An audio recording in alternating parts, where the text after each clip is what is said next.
বাংলাদেশের যুদ্ধের সময় পাক হানাদারদের মাধ্যমে বাঙালিরা এবং নিরীহ মানুষরা যেভাবে হতাহত এবং হত্যার শিকার হয়েছিল, স্বাধীনতার পরে বাংলাদেশের একটি মানুষও কিন্তু কখনো কল্পনা করতে পারেনি স্বাধীন দেশে এইভাবে হতাহত এবং হত্যার শিকার হইতে হবে। এই হাসিনা এই কারণে পৃথিবীতে কলঙ্কিত। এই হাসিনা পৃথিবীতে কলঙ্কিত না হলে শুধু দিল্লিতে জায়গা পেয়েছে, পৃথিবীর কোন রাষ্ট্র তাকে জায়গা দিতে চায় না।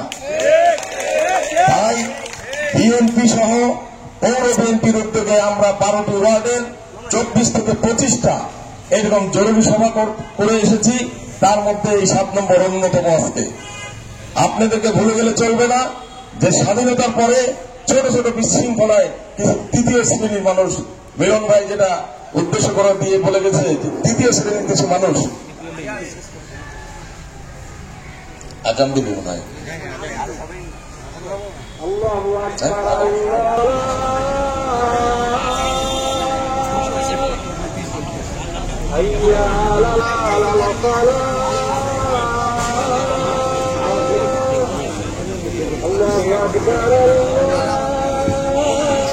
বিরক্তকর কিছু যেন না হয় আমাদের মাধ্যমে।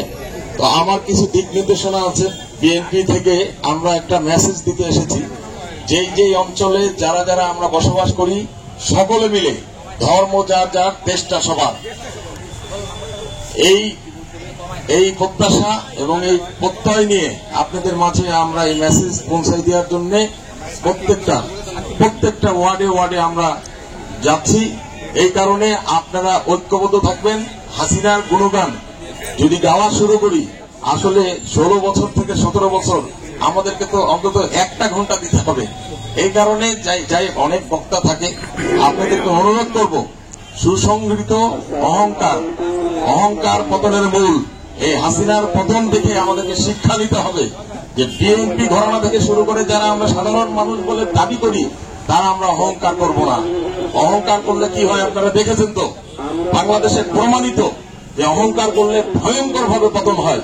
তাই আমার বন্ধু খোকা যে কথাটা বলেছে যে পেশি শক্তি থাকবে, ওর কথার সঙ্গে আমি একমত, কিন্তু একটু কাটসাট করে বলি, পেশি শক্তি থাকবে, নাইলে আপনাকে কেউ ধাক্কা দিয়ে ঠেলে দিতে পারে। পেশি শক্তিটা থাকতে হবে ভদ্র, মার্জিত এবং খুবই নম্র ভাবে। জনসমর্থন এইটাই আমাদের পেশি শক্তি, সাধারণ মানুষের সমর্থন এইটাই আমাদের পেশি শক্তি। ও যে পেশি শক্তির উদ্দেশ্য বলেছে, সেই পেশি শক্তি আমাদের দরকার নাই। বিএনপি এই পেশি শক্তিকে প্রশ্রয় দেয়নি, দিবে না।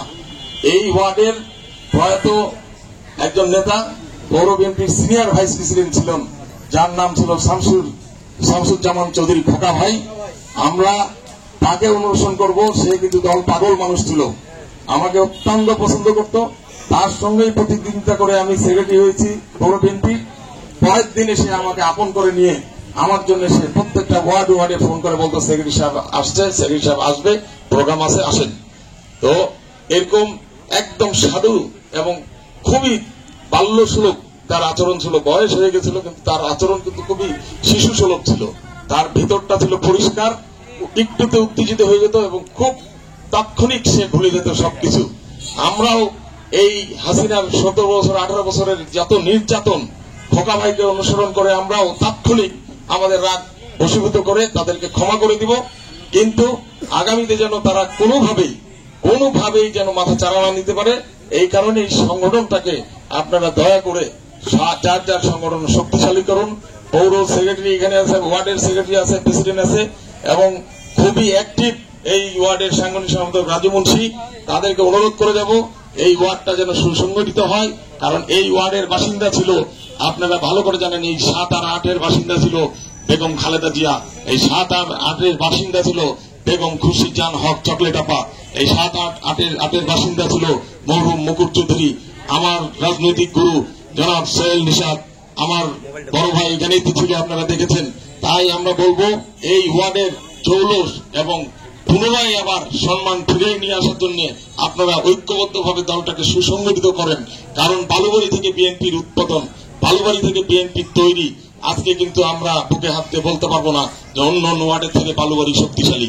তাই আমরা বলতে চাই যে যেখান থেকে আছেন কাজ করেন, দলের জন্য কাজ করেন, দলের জন্য কাজ করে আমরা দেশের জন্য কাজ করব। আগামী নির্বাচন নির্ভীকভাবে যেন বেগম খালেদা জিয়াকে জয়যুক্ত করে নিয়ে আসে, তাকে আবার প্রধানমন্ত্রী করতে পারি, সেই আশা ব্যক্ত রেখে আমি এখানেই আমার বক্তব্য শেষ করব।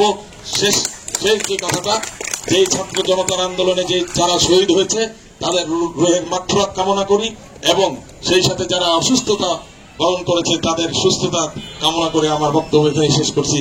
বাংলাদেশ জাতীয়তাবাদী দল পৌরসভা জিন্দাবাদ, শহীদ রাষ্ট্রপতি জিয়াউর রহমান এবং খালেদা জিয়া জিন্দাবাদ, তারুণ্যের প্রতীক তারেক রহমান জিন্দাবাদ, 7 নম্বর ওয়ার্ড বিএনপি জিন্দাবাদ। আসসালামু আলাইকুম ওয়া রাহমাতুল্লাহ।